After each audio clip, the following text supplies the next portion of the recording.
And welcome back, ladies and gentlemen, to another episode of School Zoned, the all education podcast here for the OPSRC. Today we have two special guests from TSET, the Tobacco Endowment Settlement. Tobacco Settlement God. Endowment Trust. See, now that's a mouthful, but I'm glad that we have friends to help us. We have Thomas Larson here and Sharon Howard, both members of TSET, going to help us give you guys some great information about some healthy incentive grants that are out there that TSET is providing. So lots of information, good stuff for you and your community and your kids. So without further ado, let's welcome Thomas and Sharon. This is where they insert, yay. Thank you. Very good. Thomas, Sharon, welcome. Tell us a little about yourselves, guys. First, Thomas, let's start with you. How'd you get started with this? Okay, so I'm the Director of Public Information and Outreach at TSET, and I've been there about 6 months. I handle the agency communications as well as a lot of the legislative communications and policy for TSET. Prior to that, I've worked several years in public relations in Oklahoma City. I've worked for a private firm as well as for some nonprofits, and I spent some time in state government before that. I worked in Governor Henry's office for 8 years. Oh, yeah. So and then was a journalist briefly before that. So that's how I got here. I'm glad you're here, man. Sharon, how about yourself? Well, have been a pediatric nurse my whole career, which has spanned a long, long time. We won't say how long. We love nurses around here. We love nurses. And I worked at Children's, and from there I went to become a school nurse, and I was a school nurse in Moore for 9 years, and in Norman for 7. What campus were you at in Moore?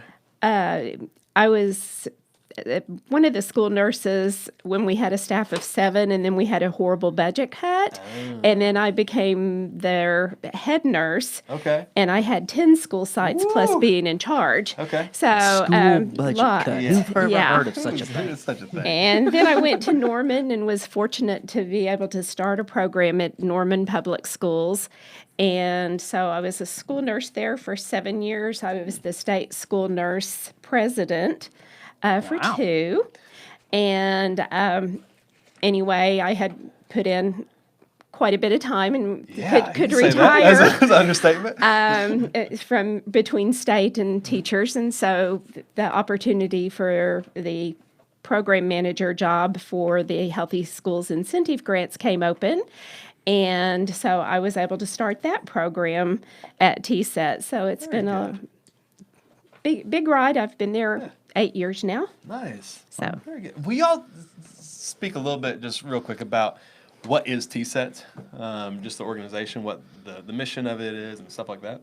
Sure. So TSET is a state agency that was created by Oklahoma voters in 2000. You might remember in the late 90s there was a lawsuit, most of the states versus big tobacco companies, and a result of that lawsuit was the Master Settlement Agreement. So Oklahoma and other states get a payment from big tobacco companies every year as a result of the Master Settlement Agreement. We'll get that payment every year for as long as cigarettes are sold in the United States. Okay. And so TSET is kind of a model for the nation. We're the only state that can still account for all of our MSA payments. What voters decided to do was to create this endowment, and rather than letting the legislature spend that money as it came in, they wanted to put it away in an endowment that's constitutionally protected, and then TSET spends the earnings off of that endowment to fund programs to improve the health of Oklahomans. So some of our more visible programs, a lot of people know the Oklahoma Tobacco Helpline, 1-800-QUIT-NOW. Yep. So that's our tool to help. That's our oldest program to help Oklahomans quit smoking or using other forms of tobacco. We also have Shape Your Future and Tobacco Stops With Seen Me. that one, yep. Yep, some of our public education campaigns. And then in addition to that, we have grants in schools and communities. We help fund cancer research at Stevenson Cancer Center, Okay. the Oklahoma Tobacco Research Center. So it's research and it's grant funding for communities and schools. Interesting. Okay. Wow, that's a lot of stuff.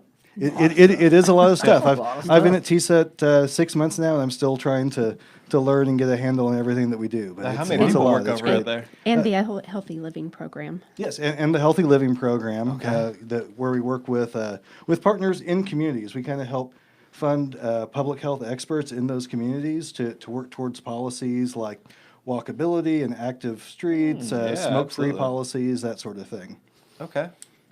Yeah, you guys, do you have some like county offices or people that work with you in different counties? So Like, I we- feel like when I was at Purcell, they had like a county. Right, that Lund was County. that would be the Healthy Living program. yeah. It's either local nonprofits or, in a lot of cases, the county health department is our grantee that we work with to do that program in communities around the state. Yeah. So you guys are here today to talk about the Healthy Incentives Grant. Will you kind of talk about what the mission of that is? Sure, that's Sharon's grant, so I'm going to let her take that one. Drop some knowledge. Basically, in 2012, we started, TSET started with the Healthy Communities Grant. And then in 2013 is when the school grants came on. It actually started through some legislation when Chris Steele was the speaker. And it started with the Certified Healthy program. And so initially, when the grants were started, we were tied with the Certified Healthy program, which is a wonderful program that is administered by the state health department and allows schools to apply to be a certified healthy school, allows communities to be a certified healthy communities. There's also programs for other sectors like businesses and daycares and colleges and universities and stuff. And from there, we've kind of expanded, and then TSET actually took over the whole program a few years ago.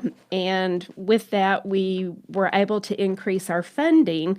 Initially, when the grant started, our funding was basically $1,500 for a small dependent school district to $3,000 for a small K-12 school district.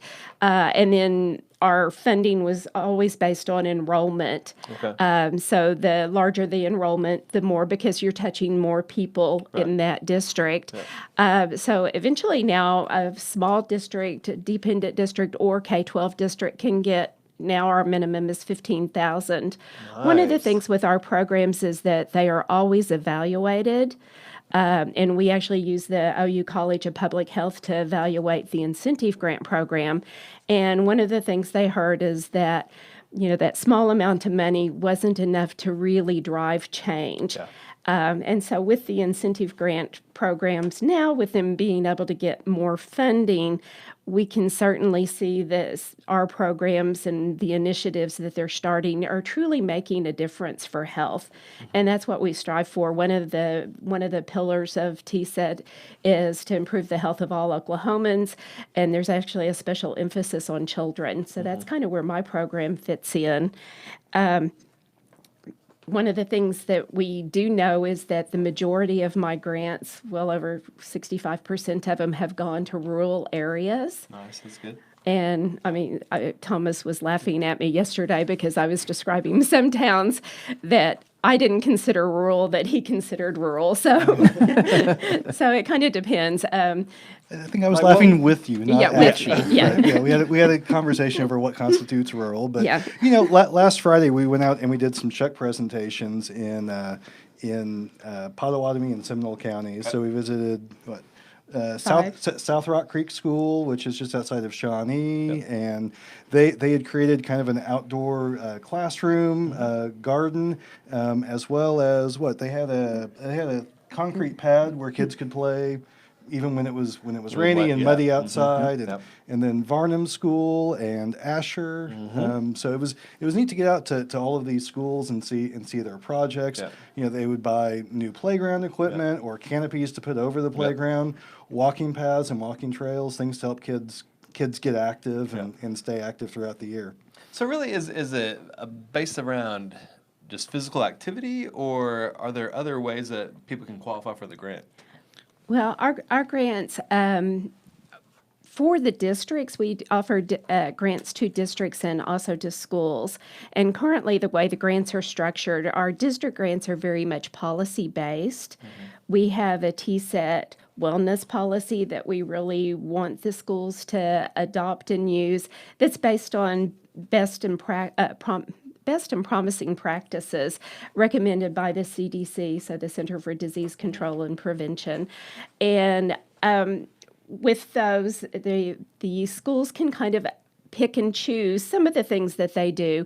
One of the things we do require is that the schools be in compliance with the Healthy Hunger Free Kids Act, which is the child nutrition reorganization program that happened under the Obama administration.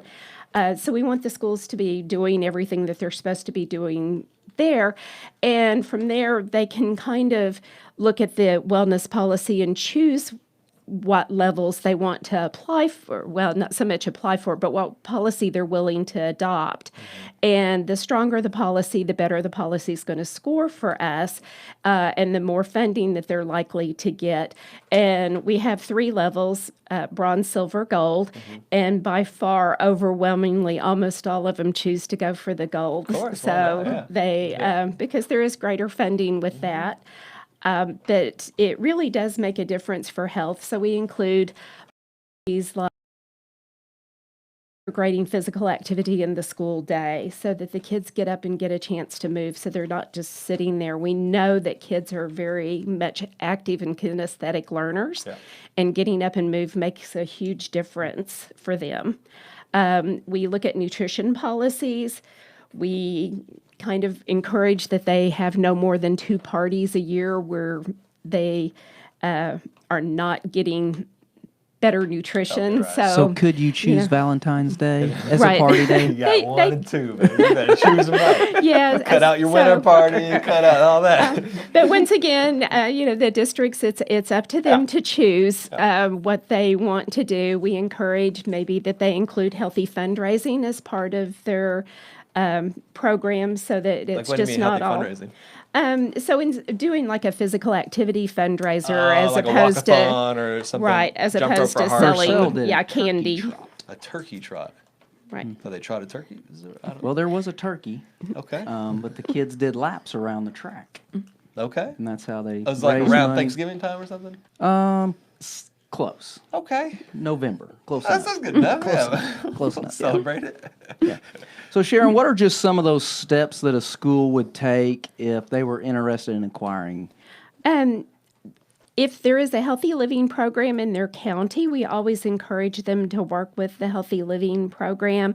Currently, the program that we have now is in 62 of the counties. We just released not too long ago a request for proposal, and we're moving on in July to Healthy Living 2.0 is what we're calling it. So it's going to look maybe a little bit different. But for sure, if there's a county contact, we want them working with their county person just so that they have that local contact, that there's somebody that can be kind of more hands-on for them. Otherwise, they are always welcome to contact me. My information, they said, is on the Show notes. show notes. Thank you. And so I'm always happy to work with schools. And for sure, in those counties where we've not had a healthy living program, I have always been the contact and will continue to do that. What we do is we share sample policy with them for our 24/7 tobacco policy. We do require that they pass our policy in its entirety.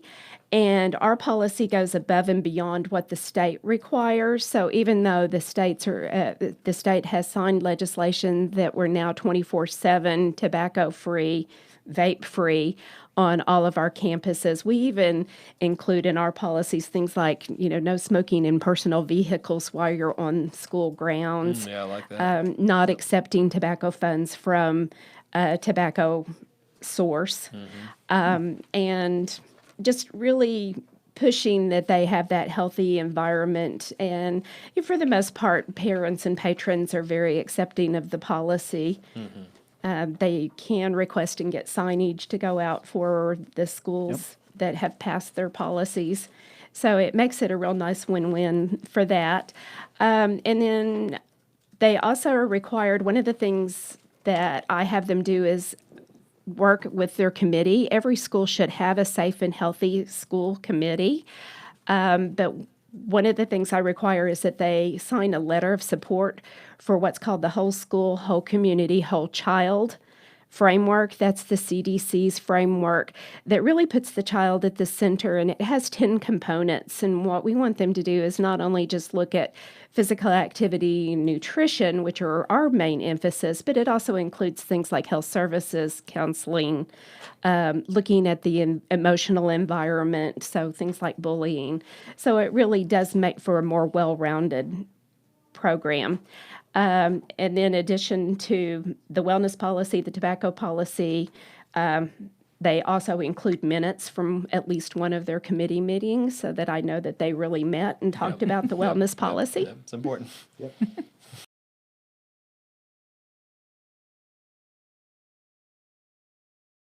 Schools. Can you give us like an example of what some of those best practices are, like what are people applying for and getting? Well, you mean as far as what their projects are? Right. Or, yeah, for sure, PE equipment and playground equipment or playground improvement are probably our biggest things that we fund. Playground equipment is terribly expensive. So sometimes Amazing how expensive a plastic slide is, right. right? I mean, it's kind of sad, but $15,000 will basically put you up a nice little plastic border and get you tire chips. About it. I mean, it is really expensive equipment. One of the things that we're seeing more of is that, say, if a district buys a set of swings, they're also including swings for the special needs kids, which is really important that we recognize that those children need activity too. We fund things like hydration stations or the water bottle filling stations, which is really important for the kids to stay hydrated. We've done studies. We know that if you allow kids to have a water bottle and bring it to class, that they actually drink more water. And of course, those hydrated brains learn better.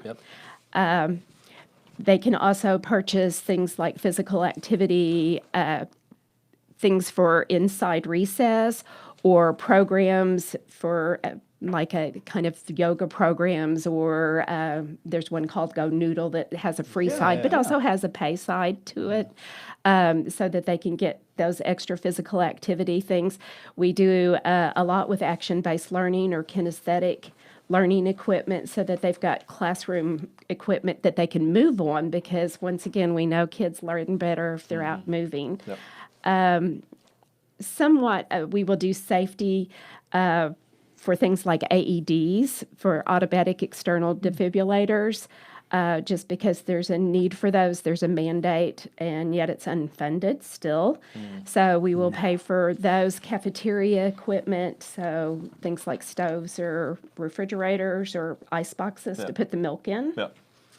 Yeah, and that's the reason I bring that up. Like, rural stuff is always harder than urban stuff. Like, it seems like in urban settings, there's a lot of resources, a lot of groups, a lot of nonprofits, a lot of people that want to help, want to give, they see the need.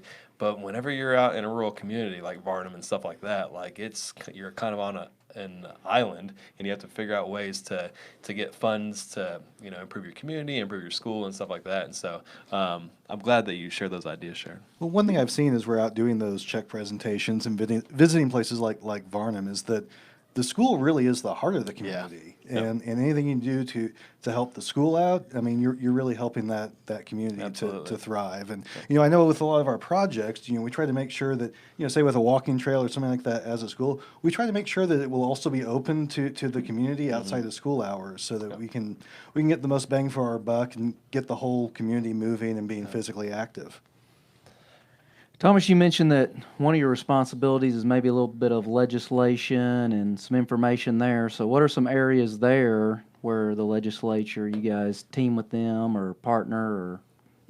So yeah, our role as a state agency is we'll go and we'll educate lawmakers about the effects of different policies.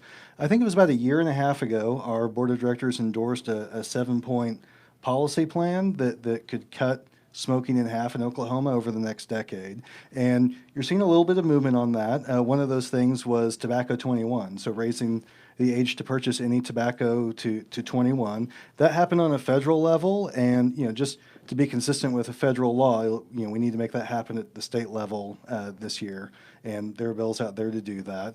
Another one would be comprehensive clean indoor air. We have a clean indoor air law, but there are lots of exemptions in it. So getting rid of those exemptions and going to completely smoke-free workplaces. When you look at kids and the rise in vaping, things like banning flavored vaping products, or I was going to ask you guys about that. Yeah. or levying a tax on vaping products. If you go to buy a pack of cigarettes, the cigarette tax is $2.03 a pack now. If you go to buy vaping products, you pay the sales tax on that, and nothing else. So doing a special tax to make that comparable, because we know that the price point is something that encourages it, and it can also keep kids from. Few other policies. Lunch money can only goes so far, right? That's right. So you can. There's been proposals to prohibit smoking in cars when children are present. Yep. So there's a number of things that the legislature can do, statewide policies that would help move us towards a healthier environment. Because while TSET's working to make the healthy choice the easy choice, it's often not right now. There's a whole policy environment that can make that easier. In our work, we cite a figure 3, 4, 65, and that's 3 behaviors lead to 4 conditions that cause 65% of the deaths in Oklahoma. And those 3 behaviors are going to be tobacco use, a sedentary lifestyle, and poor nutrition. Those 3 behaviors lead to heart disease, lung disease, cancer, and diabetes. And those 4 conditions cause 65% of the deaths in Oklahoma. So we're trying to get upstream and curtail some of those behaviors so that people live longer, healthier lives and have a better quality of life. Good 3, info, 4, Thomas. 65. 3, 4, 6, 3, 5. 4, 65. I think I can remember that. Yeah, I like that. I might even be able to remember that. Well, I think, and you can even find some of that information on our website. I was going to say, do y'all have a poster about that stuff? Yeah. somewhere? Oh, shoot. absolutely. Okay, good. Yeah. Does the legislature, are they acknowledging, the threats of vaping and stuff like that, and e-cigarettes and stuff like that? Or I'll tell you, meeting with lawmakers or even going out and speaking to community groups, Rotary clubs, vaping is the question. I hear that everywhere we go because everyone is concerned about it. So, Okay, good. yeah, I would say legislators are very open and receptive to hearing about that. Good. Go ahead, Mickey. I had one. No. I just in your time, what are some individual projects that you guys have seen that have just kind of blown you away with the thought that a school district or a school site has had? Just some of maybe the neat individual projects that you guys have seen that maybe some of our listeners would make them kind of think just a little bit about different things they could do at their places. Well, for sure, the walking tracks or trails seem to have a lot of impact because not only are they used by the school during the school day, but they're also used by the community. I was out doing a visit with one of the districts, and one of the principals at the high school came up and told me that he had a lady who came up and thanked him for using the track, that over the last year she had lost 50 pounds, and all she wow. had changed was that she just came up and walked Yep. on the track. Yeah, they say sitting's the new smoking now. Smoking, And right. So, yeah. Yeah. People up there. Vaping's the new smoking. Oh, man. Okay, whatever you say. I mean, sometimes when they just get new PE equipment, we had Energizes teachers everyone. who in the evaluation said, oh my gosh, it was like Christmas because they hadn't had equipment in so long. And when you get to go watch the kids playing with things like parachutes or doing the little scooter things Oh, yeah. or just playing with the balls even, it makes a difference. Another big impact one, I think, is the action-based learning labs. Oh, yeah. And what they do with the action-based learning labs is they go in and there's several different stations that the kids go to, and the teachers will use a timer. And when they go, they may be reciting their sight words, or they may be working on math facts, or they may be doing spelling words, or something to do with their academics. And we have have all the literature that's showing what a difference it makes if you connect that movement with learning. And the teachers are really reporting, like if they do STAR test, I don't know if that one's still one they're doing, but, but when they go out and do test the children before and then have them spend time in the lab and then go take the test again, what a difference it makes in their test scores. You know, I'm a gardener, so I always love seeing the school and the community gardens because there's a there's a physical activity component to that, and you're learning about nutrition and actually, growing nutritious foods Well, so there. they have the the farm programs where they can go into the cafeteria and there was a school we were talking about it the other day that they are like growing their own lettuce or whatever, and then they use that in their salads. Yeah, Right, and there's a lot you can learn. I mean, not just beyond science and botany. If you're playing a garden, there's geometry and math, and there are all kinds of lessons that you can teach out in a school garden like that. So I think that's a really great project for schools to take And out. for sure, if the kids grow their food, they're much more likely to test it and try it and think that they like it. So one of the things we also fund besides the regular gardens and greenhouses are things like tower gardens that could be grown inside, where the kids can walk by and see those during the day. Yep. With the Healthy Initiative grant, is it a one-time grant? Like if I'm at a school site or a school district, can they only get it once or can they reapply? Well, we've, as our grant program changes and the funding changes, we have allowed districts to apply for up to the maximum amount of funding that they could receive. So if a district, say, got a grant when we were doing the $3,000 grants, and now they were eligible for $15,000, they could apply. Pass. Of course, now they had to pass more policy to get the higher funding, but they were able to reapply. So we have had districts do that. We have had a couple who've gotten silver level who are working on doing moving to gold. Once a district is funded, then the individual schools in that district are allowed to apply. And the schools grants do take a lot of work. They have to provide a lot of documentation on what they're doing. And it takes a while. Usually the schools are at least a year behind applying for a grant. And I don't think I gave you our numbers, but just so you have them. Yeah. We've, since 1913 till November was our last group of awards. And Do you mean 2013? I mean 2013. You got it, Okay, Sharon. Sorry. It's been a long, long Sorry. 100 years. It's been a long program. Yes, 2013, sorry. Till November, when our last awards were done, we've awarded 222 grants. Over $2 million has been awarded, and we've impacted well over 300,000 students. Nice. And then, so like moving forward, like if a school wanted to go down this path, would the easiest place to start be like to become a certified healthy school first and kind of lay that foundation? Well, that certainly helps. One of the things is our program is intersects a lot still with certified healthy, and there's also the new Champions of Excellence program that the State Department of Ed is doing.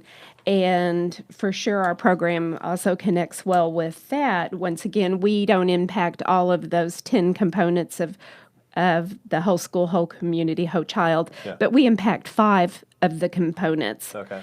And for sure, we are definitely a sister program to those that pathway. So Thomas, what's something, gone here for a little bit, what's something that maybe we haven't covered that you just really want to make sure that, teachers, administrators, people on Safety Health Schools Committee that they know about this program? So, for one thing about this program, this is probably where I should mention that the applications for this year are actually closed. So we closed the application period in January. The board will award those final grants at their March board meeting. But we're still working on the budget for next year. So if you're interested in this, go ahead and start. Contact Sharon, talk to your local HLP program, and start moving things. Probably a and then, good time to get that foundation set for some of those things that get the you gotta have foundation in set place. up, and then after the new fiscal year starts on July 1st, we'll know more what the program will look like for next fiscal year. Beyond that, I would say, for schools outside of the healthy incentive grants, we get lots of questions about vaping, and another TSET program, Tobacco Stops With Me, they've got information for educators and for parents about, just what to look for, because a lot of the newest vaping devices, they might look like a USB drive or something like that. So we have resources for parents who want to have a conversation with their kids about vaping, for educators who might want to know what to look out for, and you can find those resources on the Tobacco Stops With Me website. Do you guys have policies for schools? Yes. If they wanted a policy? Yes. Okay, yeah. And those are available on our website. Okay, great. Is that the TSET website? Yes, on the TSET website. If they look at under funding, what we fund, they can pull up incentive grants, and a link is there for the current wellness policy as well as the tobacco policy. Good. Do you guys have numbers, like, since TSET has come about, like, how No, they don't. many, like, the percentage that has reduced what is the population that still smokes in Oklahoma? So the most recent figure I saw was 19.7% of adults in Oklahoma smoke. That is down from 28.3, I think, pretty good. in 2000. So Yeah. so it's dropped, Oh, 9 or 10 percentage points over TSET's existence. One neat thing is we had a study conducted and looking at Oklahoma and comparing us to states with a similar policy and a similar price environment, because those are big factors. Smoking has actually dropped 10 times faster in Oklahoma than in similar states. Yep. So that's a win. Over the course of the tobacco helpline, 400,000 Oklahomans have called the tobacco helpline looking for help, and Yep. it's neat that I landed where I am now because I was one of those 400,000. Yep. I used the tobacco helpline to quit smoking about two and Nice. a half years ago. Wow, that Congratulations, is Tom. amazing. Thank you. Good job. Yeah. Yeah. Really good for you. I'm not just an owner. I'm a Well, it's like kind of two years into being a non-smoker, I went professional. There you So, go. Right, Yeah. there it is. Yeah. I like it. You're a professional non-smoker. I like it. That's all I have. Yeah, I think same thing. Do you have anything that you want to make sure gets out there, or no? Sharon? No, just know that we do also have the community side of our grants also. There's information on our website about that program too. Okay. Great. Yeah. Yeah, you guys have done phenomenal work over at TSET. Very important work. Really, really important work, especially for our state, our communities, and our babies coming up. We appreciate that you guys took the time to come talk to us today. We hope a lot of people can get some good information out of this podcast. Go to your website, apply for grants. We hope that a lot of rural and urban schools get these grants next year and help impact the lives of their children in a positive way. So once again, thank you guys for being here. Thank you for having Thank us. you.